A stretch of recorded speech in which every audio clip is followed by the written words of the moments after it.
Hey there guys, this is John from AJ Mancave Hobbies. This is a follow-up to my PlayStation Man Cave tour. This is my Xbox Man Cave tour, also known as my living room. You can see that I'm going to start off with the TV again. This is the Roku Hisense TV. That's 55 inches mounted onto my fireplace. And of course, here's the remote.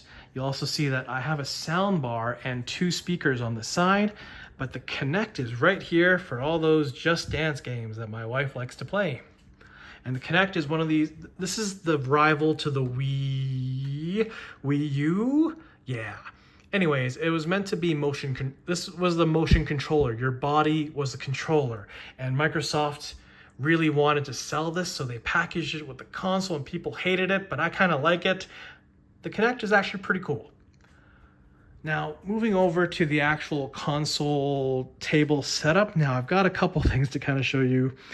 One, I have this HDMI switcher that has 7 different ports because I have so many things connected here. This is definitely a lot of consoles. But anyways, let's start off with the Xbox One. This is the launch one that I bought in 2013, and I haven't looked back since. This is one of my favorite consoles. It can play a ton of games. I've had Game Pass for a long time, multiple times, and I really enjoyed the games that they included on. So I don't know, I think Microsoft is doing something right. They're doing games, the Netflix version, which I think is awesome, but I also love buying physical games, which I'll get to a little bit later. Over on the side, I do have like 2 DVD and Blu-ray players. This is meant to watch region-free DVDs, and this is the Blu-ray player that my father-in-law gave us when we moved out.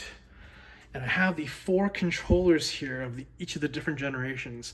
You'll probably recognize I did a comparison between, this is the latest version of the Xbox controller. This is the one that came with my Xbox One at launch. This one is the Xbox 360 controller, which, to be fair, I really like the way that this is shaped. It plays really nicely. And of course, the chonker here, this is the OG original Xbox controller. It has a cable, it's not wireless, and it's freaking huge. Next, we have the Xbox 360. This is the HD Xbox. This is when games were getting into the 720p high definition games, same era as the PlayStation 3. And then finally, this is my OG Xbox that I bought from a friend for $50. He had hacked it. This Xbox is a little bit special because you can also rip games onto it. Now I'd like to kind of show you guys my games collection. Not that there's anything crazy in here, but I'll show you the difference between an Xbox game. Now this is an Xbox game. It's fairly old. And of course I have a bunch of these Ninja Turtle games, which I really like. And I bought the Xbox, the original one, because this game would not run on anything else. This is, although there's backwards compatibility, it doesn't necessarily work with everything. So I had to buy that. And I don't have too many Xbox games, but you know, pretty awesome here. A bunch of fighting games, some action games. Moving on to the Xbox 360. Of course, I bought this game. You know, you'll see a bunch of Turtles games, but I really like the green cases that they came with. It always looked really good to me. A lot of Turtle games here. Even more Turtle games. Some sort of RPG that I got for really cheap. And another RPG, if you guys know Dragon Ball. This is Blue Dragon by the author Akira Toriyama.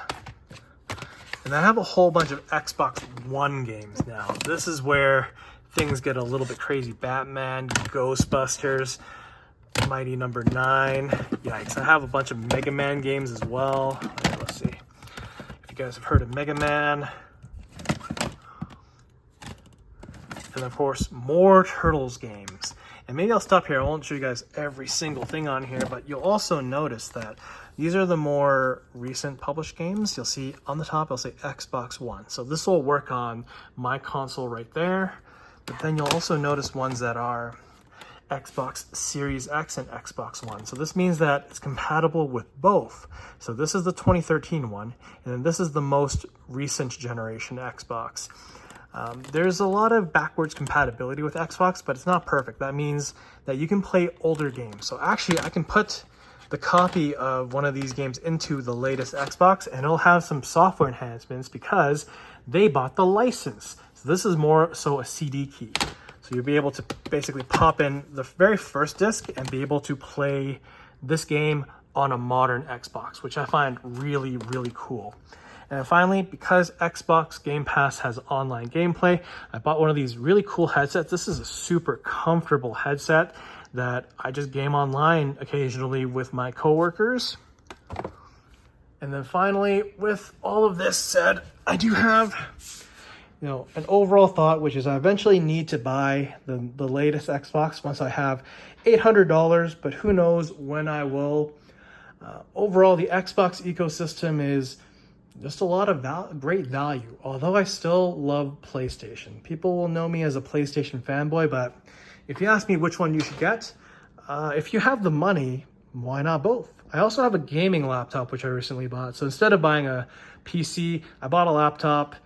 It can also use Game Pass because everything is an Xbox. Watch that commercial and then you'll see. Hopefully you guys like this video. Hopefully you guys enjoyed the content. Please like, comment, and subscribe. This is AJ Mancave Hobbies. John signing off.